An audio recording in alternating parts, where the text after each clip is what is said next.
Hey everyone, it's Drayton from Scale Trains and I'm coming to you with another Rivet Counter Spotlight Series video.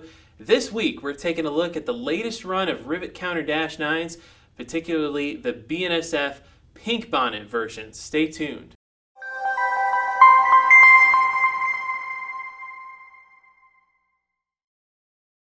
So when it comes to iconic railroad paint schemes, few come close to the Santa Fe War Bonnet.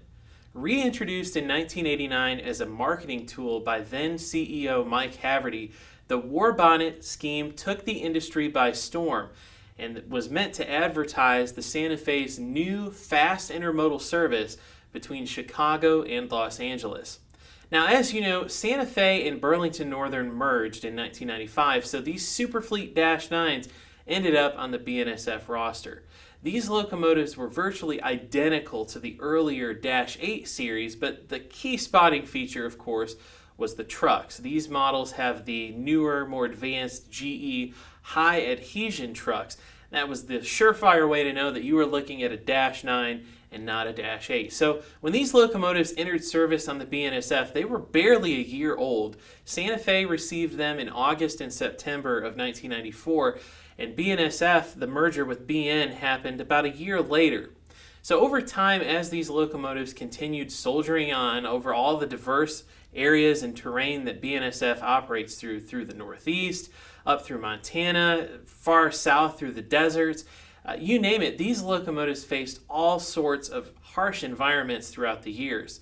So over time, the paint scheme slowly faded away and went from this bright, gorgeous looking red and silver to slowly fading to pink. So if you're a BNSF modeler, you see these locomotives every now and then in a contest with ES44s and Tier 4s.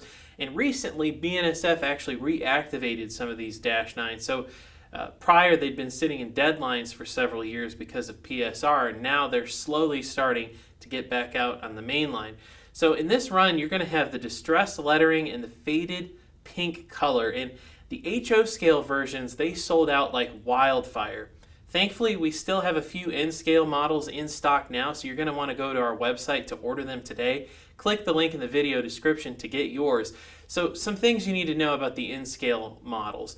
They have the ESU LoCSound 5 Micro DCC and sound decoder, and of course they feature LED lit headlights, pilot-mounted ditch lights, which is really cool, and LED lit number boards. And you've got that crisp, clean sounding FDL prime mover in these models. And I'm not an N-scale guy, I'm an HO scale modeler. And let me tell you, I went to my buddy Chris's house last week and I heard these locomotives running on his layout and I was blown away by the sound quality.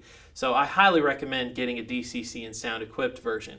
For you guys who aren't all about the DCC and sound, you can get a DCC ready locomotive with the Next 18 connector. So if you ever decide to make that upgrade to sound, we've got you covered there with that Next 18 connector. So if you want to get these models, you're going to want to act now. Like I said, click the link in the video description. Go to scaletrains.com to order today. Thanks for tuning in to this week's Rivet Counter Spotlight Series. I'm Drayton. We'll see you next time.